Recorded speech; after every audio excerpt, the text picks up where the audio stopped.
ஒன்று கொரிந்தியர் புஸ்தகம் 13ஆம் அதிகாரம். நான் மனுஷர் பாஷைகளையும் தூதர் பாஷைகளையும் பேசினாலும் அன்பு எனக்கு இராவிட்டால் சத்தமிடுகிற வெண்கலம் போலவும் மோசையிடுகிற கைத்தாளம் போலவும் இருப்பேன். நான் தீர்க்க தரிசன வரத்தை உடையவனாயிருந்து சகல ரகசியங்களையும் சகல அறிவையும் அறிந்தாலும் மலைகளை பெருக்கத்தக்கதாக சகல விசுவாசம் உள்ளவனாய் இருந்தாலும் அன்பு எனக்கு இராவிட்டால் நான் ஒன்றுமில்லை. எனக்கு உண்டான யாவற்றையும் நான் அன்னதானம் பண்ணினாலும் என் சரீரத்தை சுட்டரிக்கப்படுவதற்கு கொடுத்தாலும் அன்பு எனக்கு இராவிட்டால் எனக்கு பிரயோஜனம் ஒன்றுமில்லை.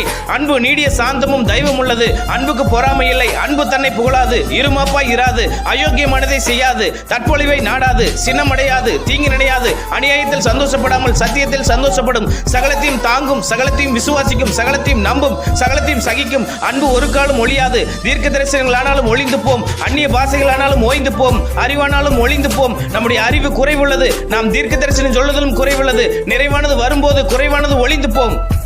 இப்பொழுது விசுவாசம், நம்பிக்கை, அன்பு இம்மூன்றும் நிலைத்திருக்கிறது. இவைகளில் அன்பே பெரியது.